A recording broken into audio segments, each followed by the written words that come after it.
అమ్మవారు చాలా త్వరగా అనుగ్రహిస్తుందమ్మా. ఆ మాట ముందరే చెప్పాను. ఈవిడ ఆవిర్భావాన్ని గురించి కూడా మనకి అక్కడ యుద్ధం మధ్యలోనే ఆ తల్లి లలితా పరమేశ్వరి యొక్క సంకల్పం నుండి ఆవిర్భవించినటువంటి దేవుడ ఎంత బాగా అనుగ్రహిస్తుందంటే, ఎవరైనా ఇంట్లో అమ్మవారి పూజలు చేసేవాళ్ళు ఉంటే, శక్తి ఉపాసన చేసేవాళ్ళు ఉంటే, వాళ్ళ ఇంట్లో ఆవిడ చక్కగా తిరుగుతుందమ్మా. ఇల్లు శుచిగా ఉండాలి. వీలైనంత వరకు పూజ చేసే వాళ్ళ మనస్సు కూడా శుచిగా ఉండాలి.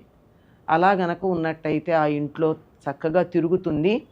నిదర్శనం ఏమిటంటే, మనం చర్మచక్షువులతో ఆవిడని చూడలేం, కానీ ఆవిడ అలా తిరుగుతూ ఉంటే గల్లు గల్లున గజ్జల చప్పుడు వినపడుతూ ఉంటుంది.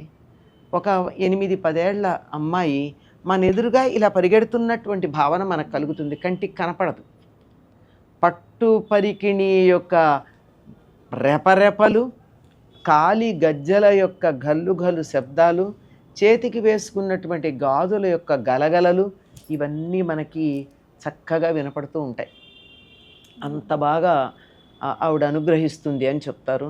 కొన్ని సందర్భాలలో అలా పెరుగన్న నైవేద్యం పెట్టి అక్కడికి వెడితే అలా కొంతెవరో తీసుకున్నట్టుగా కూడా కనపడుతుంది. ఇలాంటి అనుభవాలు కొన్ని వందలు ఉన్నాయమ్మా చాలామందికి అమ్మవారు ఉపాసన చేసేవాళ్ళకి. ఇంకా అంతేకాకుండా ఒక కుటుంబంలో ఇది వాస్తవంగా జరిగిన సంఘటన. వాళ్ళ ఇంట్లో దసరా అంటే అందరూ వచ్చేస్తారు. అమ్మాయిలు, వాళ్ళ కోడళ్ళు, అందరూ చిన్నపిల్లలు ఇంట్లో చాలామంది వస్తారు.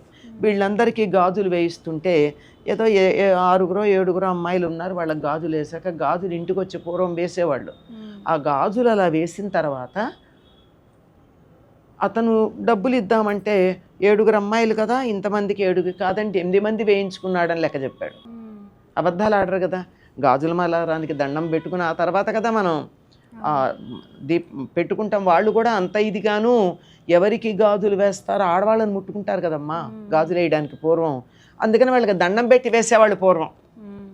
అది ఎంత సంప్రదాయమో చూడండి పద్ధతో. అలా వేసేందుకు అబద్ధం ఆడతాడని అని అనుకున్నారు. అది మరుసటి సంవత్సరం కూడా లెక్క చూసుకుని మరీ చేస్తే వాళ్ళకి కనపడింది. వీళ్ళు ఎంతమంది అమ్మాయిలకు గాజులు వేయించుకున్నారో అంతకన్నా ఒకళ్ళకి ఎక్కువ కనపడింది. అంటే ఇంట్లో అలా తిరుగుతూ వాళ్ళని అనుగ్రహించిందనమాట. ఇది వాస్తవంగా బందర్లో జరిగినటువంటి సంఘటన.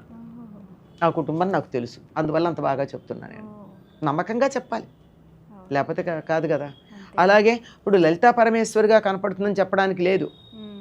ఎంత లలిత గురించి లలితా త్రిపుర సుందరి అన్నారు కదా, ఆ లలితా త్రిపుర సుందర ఆరాధన చేసినా ఆవిడ తరచుగా అనుగ్రహించేది బాలికా రూపంలోనే. ఇంట్లో అలా వెడుతుంటే మనం వాళ్ళు ఎన్ని రకాల పూలతో పూజ చేశామో దానికన్నా భిన్నమైనటువంటి పూల వాసన వస్తుంది. అలా ఇటు నుంచి అలా వెళ్ళినట్టు ఆ పూలు పెట్టుకున్న వాళ్ళు ఇలా వెడితే అలాంటి వాసన వస్తుంది, అట్లాంటి వాసన వస్తుంది.